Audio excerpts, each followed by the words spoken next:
Alright guys, I am making pancakes with blueberry, homemade blueberry, like compote, you would technically call it, or blueberry syrup. And to me it's super easy and it's amazing, but it's not super easy for everybody. But I just got like, I don't know, what is this, a pint at the store? Well yeah, 1 pint of blueberries.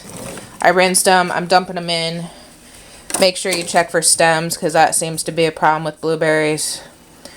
And there have been a couple. Yep, there's another one. So they're fairly clean. So what I do for this is I don't really measure anything, and I apologize. I just dump sugar in and some water. And as the sugar and the water heat up, the berries start breaking down, they'll start popping. Sometimes I'll start smashing them against the sides and the bottom of the thing, or take a potato smasher and start doing that. But I would probably use about a cup of sugar and maybe even a cup or cup and a half of water. It also kind of depends on how thick you like your syrup. One time I made it pretty thick and it was almost like jelly, but it was absolutely amazing. So I'm going to start dumping things in and get to work. Alright, I lied. It's probably closer to 2 cups of water. And I'm just going to turn that on medium-high and start letting it simmer. I have my pan for, I'm going to fry up some eggs, and then this pan is getting hot to put the pancakes in. Now, I already put together my pancakes. I'll put the recipe below, but I found a recipe for IHOP pancakes, and I don't know how true it is, but they are amazing. They puff up, they taste really good.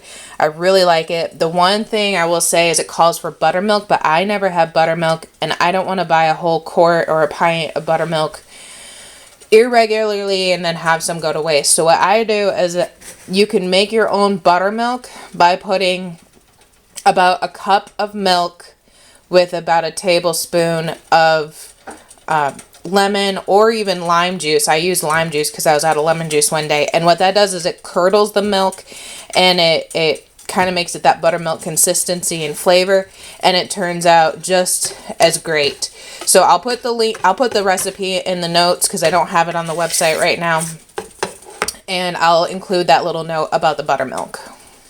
Now, I know it's really hard to see me, but what I just do is, some people say absolutely no, don't put, I just tap my hand under the faucet if there's been water and it sizzles. So I'm going to turn that down so I don't burn the pancakes. I've had that happen. I was heating it up pretty hot, but now I'm turning it fairly low. And this is a Pampered Chef non-stick skillet. I would really recommend a non-stick, but that's just me. Sometimes I'll fry bacon and then leave a little bit of the bacon fat in there, grease, and start with the pancakes, putting them that way, and it gives an amazing, slightly bacony flavor. But I just take a 1/4 cup thing. I used it when I made the pancakes, and I used a whisk. I don't use a spoon because I want that flour to be broken up. So I use a whisk. In fact, I'm done with this. So, and then I just take a 1/4 cup at a time, maybe even a scant 1/4 cup, and I just drop it in my pan. I put several in there. That's also the nice thing about having a large skillet. And then you have to wait. The other thing with the blueberry compote is make sure that you stir it once in a while. The sugar won't dissolve right away. It'll go to the bottom, but you don't want it burning on the bottom of the pan.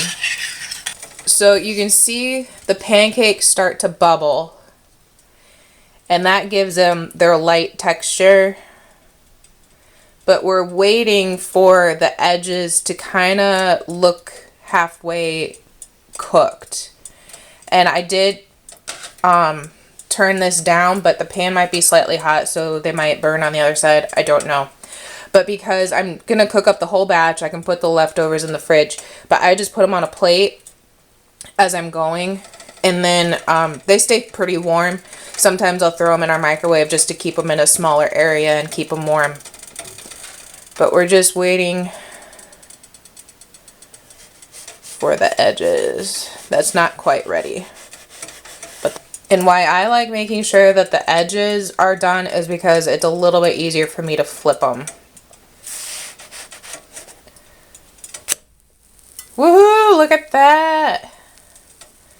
Nice looking pancake there.